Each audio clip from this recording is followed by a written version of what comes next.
O Alienista, este é o número 28, o vídeo do número 28. Nós estamos começando a 7ª parte deste conto, chamada O Inesperado. Chegados os dragões em frente aos canjicas, houve um instante de estupefação.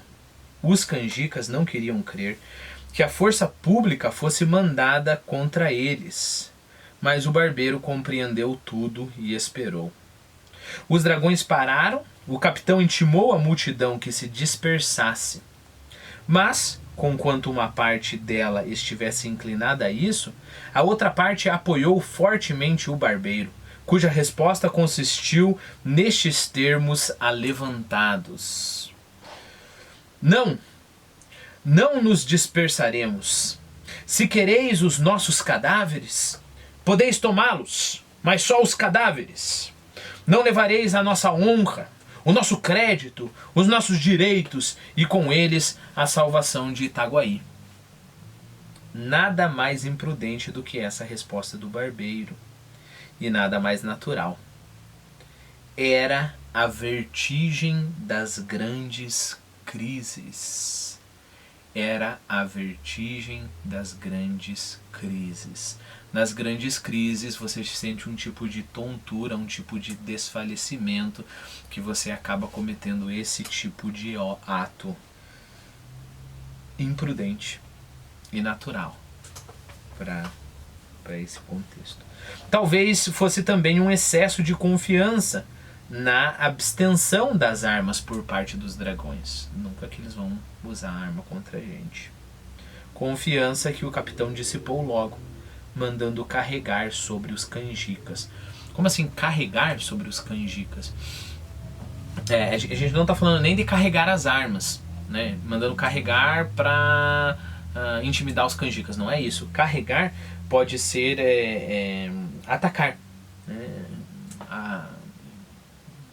Atacar. Né? Então ele mandou disparar contra os canjicas. O momento foi indescritível. A multidão urrou furiosa. Alguns, trepando às janelas das casas ou correndo pela rua fora, conseguiram escapar. Mas a maioria ficou, bufando de cólera, indignada, animada pela exortação do barbeiro. A derrota dos canjicas estava iminente, quando 1/3 dos dragões, qualquer que fosse o motivo, as crônicas não o declaram, passou subitamente para o lado da rebelião. Este inesperado reforço deu alma aos canjicas, ao mesmo tempo que lançou desânimo às fileiras da legalidade. Os soldados fiéis não tiveram coragem de atacar os seus próprios camaradas e um a um foram passando para eles, de modo que ao cabo de alguns minutos o aspecto das coisas era totalmente outro. O capitão estava de um lado, com alguma gente contra uma massa compacta que o ameaçava de morte. Não teve remédio, declarou-se vencido e entregou a espada ao barbeiro. Bom, é claro, esse é o sinal de rendição, né? Você entrega a espada. A revolução triunfante não perdeu um só minuto. Recolheu os feridos. Até aqui, a gente chega meio que duvidar nesse carregar, né? Não, na verdade eles estavam indo atacar, não. Aí a gente descobre que carregar realmente é esse significado, né? Atacar. Porque recolheu os feridos às casas próximas e guiou para a câmara. Povo e tropa fraternizavam, davam vivas ao El-Rei, ao vice-rei, a Itaguaí e ao ilustre Porfírio. Este ia na frente empunhando tão destramente a espada, ou seja, empunhando com tanta habilidade, como se ela fosse apenas uma navalha um pouco mais comprida. A vitória cingia-lhe a fronte de um nimbo. Nimbo aqui é a auréola, né?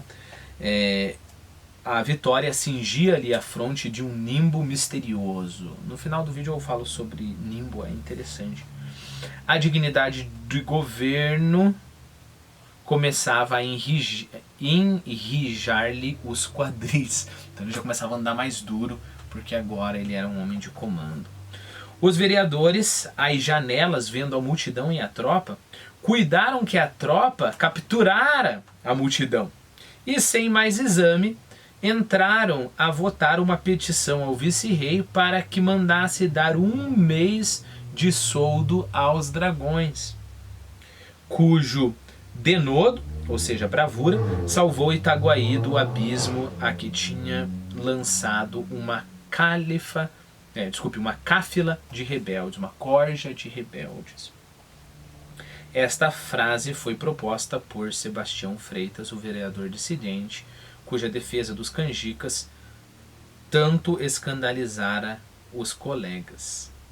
Mas bem depressa a ilusão se desfez. Que interessante, né? Ele apoiou os canjicas e é ele que criou ali a retórica, né? Para homenagear os dragões que, segundo a opinião deles, derrotaram os canjicas, né? Mas bem depressa a ilusão se desfez. Os vivas ao barbeiro, os morras aos vereadores e ao alienista vieram dar-lhe notícia da triste realidade. O presidente não desanimou. Qualquer que seja a nossa sorte, disse ele, lembremo-nos que estamos ao serviço de Sua Majestade e do povo. Sebastião Freitas insinuou que melhor se poderia servir a coroa e a vila saindo pelos fundos e indo conferenciar com o juiz de fora. Mas toda a Câmara rejeitou esse alvitre, essa ideia. O mesmo Sebastião Freitas, que apoiava os canjicas, porque as frases são bonitas, fez a petição, a linguagem ali da petição, para apoiar os dragões que tinham reprimido os canjicas, e agora quer fugir. Daí a nada, o barbeiro, acompanhado de alguns de seus tenentes, entrava na sala da vereança e intimava à Câmara a sua queda. A Câmara não resistiu, entregou-se e foi dali para a cadeia. Então os amigos do barbeiro propuseram-lhe que assumisse o governo da vila em nome de Sua Majestade. Porfírio aceitou o encargo, embora não desconhecesse, acrescentou, os espinhos que trazia. Disse mais que não podia dispensar o concurso dos amigos presentes, ao que eles prontamente anuíram, né? Então vou precisar da ajuda de vocês. O barbeiro veio à janela e comunicou ao povo essas resoluções, que o povo ratificou, aclamando o barbeiro. Este tomou a denominação de protetor da vila em nome de Sua Majestade e do povo. Expediram-se logo várias ordens importantes comunicando... várias ordens importantes, comunicações oficiais do novo governo, uma exposição minuciosa ao vice-rei, com muitos protestos de obediência às ordens de Sua Majestade. Claro, isso é importante, né? Para dizer, olha, essa rebelião aqui não é contra o Império, né? Não é contra o reino, né? O reino português. Foi só uma injustiça que estava acontecendo aqui, mas nós também servimos a coroa. Finalmente, uma proclamação ao povo. Finalmente, uma proclamação ao povo curta, mas enérgica. Essa é a proclamação. Itaguaienses, uma Câmara corrupta e violenta conspirava contra os interesses de Sua Majestade e do povo. A opinião pública tinha condenado. Até agora ninguém falava contra a Câmara, né? O foco ali era a Casa Verde. Perceba como isso daqui está mudando, né? Eles não continuaram com a história lá de invadir a Casa Verde. O Porfírio podia resolver a situação agora, pelo menos a situação original. Então vamos aqui, agora que nós estamos com todos os dragões, vamos derrubar a Casa Verde. E o discurso dele é contra o poder anterior. Isso é interessante também, né? Você tem lá um inimigo e o status quo você ataca o status quo se você está pensando no poder, né? Você ataca o inimigo se você está pensando ali na pátria, digamos assim, né? Sem se preocupar que o teu inimigo... É a diferença entre politicagem e, sei lá, patriotismo, né? Em um caso você apoia o seu inimigo político contra um inimigo exterior. E aí, querendo ou não, o teu inimigo político vai ganhar força, né? No outro caso, você ataca o teu inimigo político e depois você pensa sobre o inimigo exterior. A opinião pública tinha condenado. Um punhado de cidadãos fortemente apoiados pelos bravos dragões de Sua Majestade acabara de dissolver ignominiosamente e por unânime consenso da vila. Foi-me confiado o mando supremo até que Sua Majestade se sirva a ordenar o que lhe parecer melhor ao seu serviço real. Itaguaienses, não vos peço senão que me rodeeis de confiança, que me auxilieis em restaurar a paz e a fazenda pública tão desbaratada pela Câmara. O problema da Câmara é que eles estavam desperdiçando o patrimônio público, que ora findou as vossas mãos, a Câmara que se findou as vossas mãos. Contai com o meu sacrifício e ficai certo de que a coroa será por nós. Assinado o protetor da vila, em nome de Sua Majestade do Povo, Porfírio Caetano das Neves. Repare, não falou nada, absolutamente nada, sobre a Casa Verde, né? Simplesmente isso não é importante, pelo menos por hora. Bom, a leitura acaba aqui. Vamos para algumas observações em relação ao vocabulário. Deixa eu só anotar aqui para o próximo vídeo. O próximo vídeo vai ser o vídeo 29. Então a gente viu... Dragão foi no vídeo anterior. Carregar, né, como eu falei para você, é um verbo transitivo direto, intransitivo e direto. Termo militar, investir contra ou atacar com ímpeto. Carregou sobre, e esse é a preposição geralmente usado para esse significado de carregar, é claro. Carregou sobre o inimigo em luta. Então, atacou o inimigo em luta. Bom, e depois a gente tem nimbo. Nimbo é a mesma coisa que a auréola, né? Então a luz que fica em volta mostrando santidade, deidades e assim por diante, né? Da onde que vem? Vem de nimbus, nuvem de chuva. Eu coloquei para você uma foto de uma nimbus. Lembre-se que as nuvens são classificadas, né?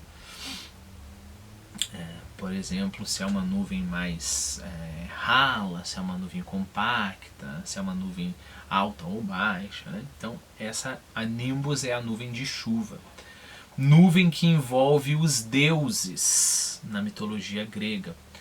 E aí, por causa disso, é uma auréola de santo, né? Nuvem de poeira de fumo, nuvem de setas, de dardos, tempestade, pode ser tudo isso também, né? E aí, em determinado momento, nós vimos a palavra denodo. Sim, eu já expliquei para você. Ousadia, bravura diante do perigo, intrepidez, né? Coragem. Por derivação de sentido, pode ser também precipitação, afoiteza. Claro, não é o caso aqui, né? Depois a gente viu cáfila. Segunda vez que eu pronuncio cálifa, mas é cáfila. Grupo ou quantidade de camelos originalmente, né?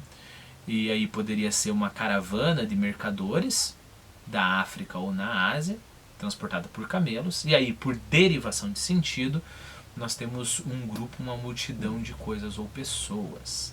E novamente, por derivação de sentido, né? Se você tem um grupo de pessoas, é o povão, bando de gente, especialmente de indivíduos ordinários ou maus. Corja, súcia, é um outro jeito.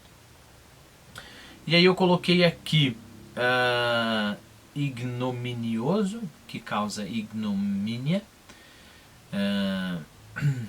que suscita desonra, né? Então você pode falar de uma pena, um castigo ignominioso.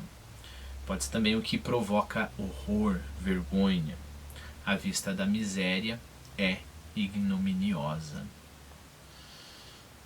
E a próxima palavra já foge do escopo desse vídeo.